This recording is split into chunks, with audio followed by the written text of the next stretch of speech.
my mother, I think, especially wanted us to have opportunities, and she was a great one to remind us that, education can change your life in a generation. Education is the thing, and it was such a thing that was denied her, and she placed such importance on it, and she was very, very bright.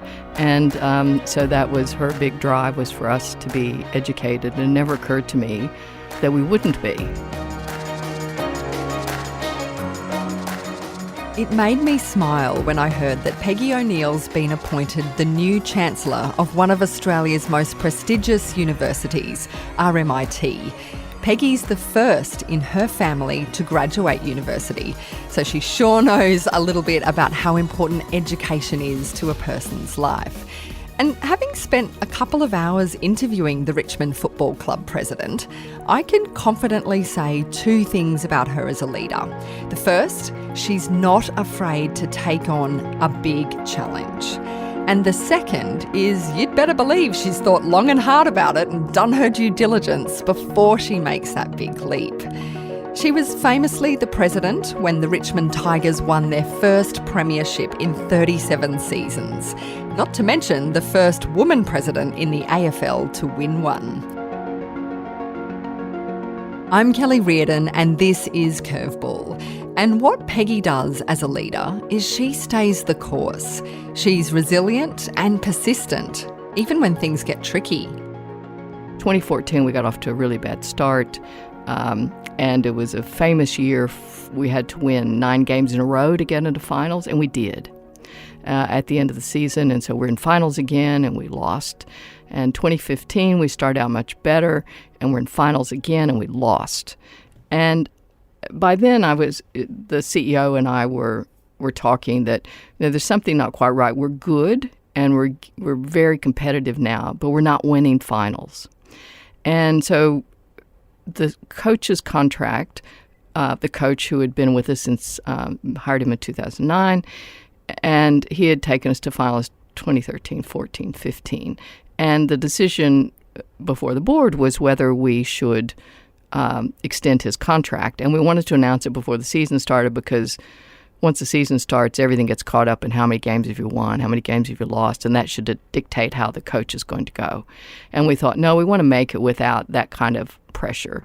So we took our time. We asked the head of football and the CEO to analyze the coach's performance, come back to the board. We took, I think, about 4 months of talking about it, taking our time, and decided in the end, based on that kind of data, is he was the person that we wanted, and we thought that it was important to make a statement that he was going to be there not for a 1-year extension, but for a 2-year extension. And we did discuss, well, what if we go backwards? What if 2016 is a terrible year? And we thought, well, we'll just have to ride that out, because we still think he's the one. The players play for him. He's a great coach of young men. We just re-signed a number of players who were important players for us, and we thought they did it on the strength of him being their coach. We can't now sort of say, well, maybe he won't be.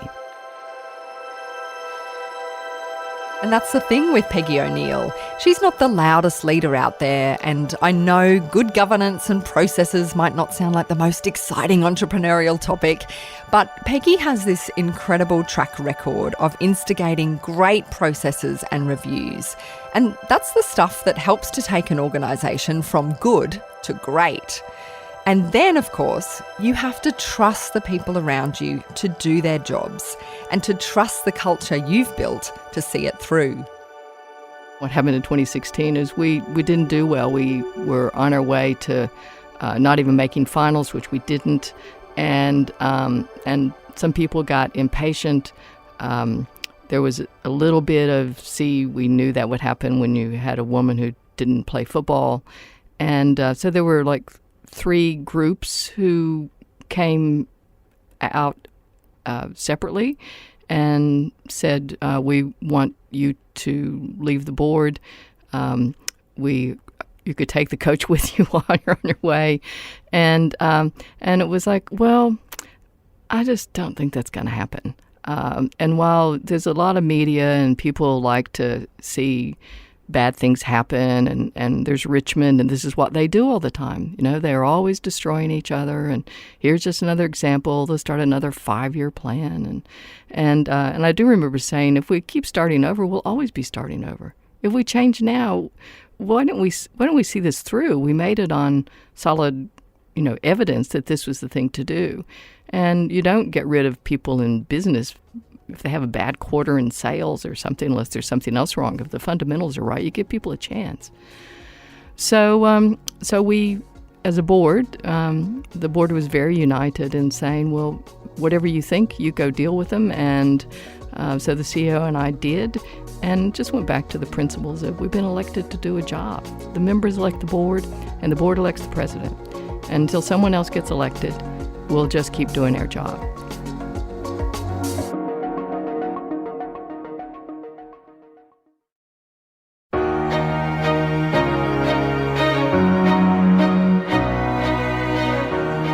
From Dead Set Studios, this is Curveball. Richmond Tigers AFL President Peggy O'Neal's just been announced as the new RMIT University Chancellor.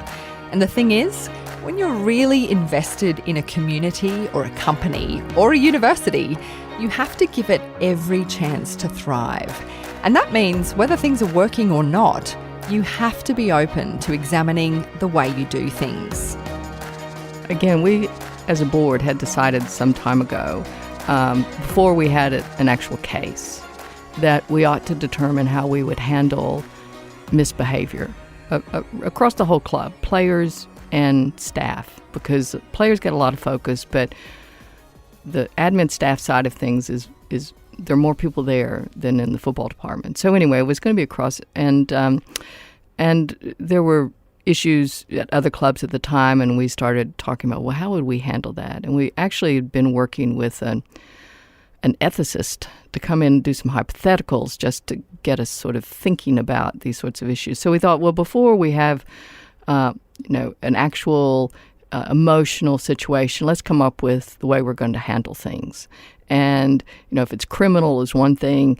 If it's misbehavior that doesn't arise to criminal, what are we going to do with that? If it's a staff member, we have certain HR policies, but then the players are under contracts that are different and have some terms dictated by the AFL Players Association. So it's not a normal workplace. There are lots of moving parts.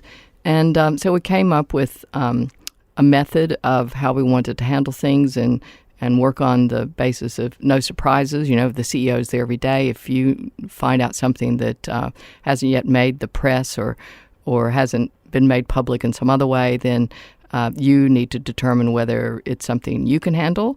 I always get told, or is it something that needs for the whole board to be involved? And we thought that generally only things that had criminal charges should come to the whole board.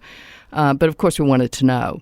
And so that was sort of the framework. But then when you have an actual situation, there's the element of disappointment, the element of I do know the people, and that's sometimes a reason that being a bit removed gives you a lot more gravitas when it comes to something. It's like, oh, well, now the president's coming in, because that's not the usual way when things get quite serious. But I think that we as a club, aren't immune from all of the societal things that happen. And in a way, it's determining if character has a fatal flaw or if this is a mistake. And that applies whether you're a player or someone else. There are some things that just are not acceptable at all. There are other things that we have to work through the AFL Players Association, and the AFL has its own enforcement and investigation unit. So it's sometimes simplistic to say, well, just fire them. Because lots of times that isn't possible, and lots of times that isn't indicated, and lots of times that's the emotion of the moment, and lots of times you have to take into account not just the player, but all the people around them, including the other person who's involved who has a complaint. So it's sort of like being a judge and a jury. you have to weigh up a lot of factors, but it comes back to what do we stand for, and we're also think it's important to give people second chances if they can prove that they deserve a second chance. And that's held us in good stead with a lot of people who have appreciated that, built trust again, and have never done anything wrong after that.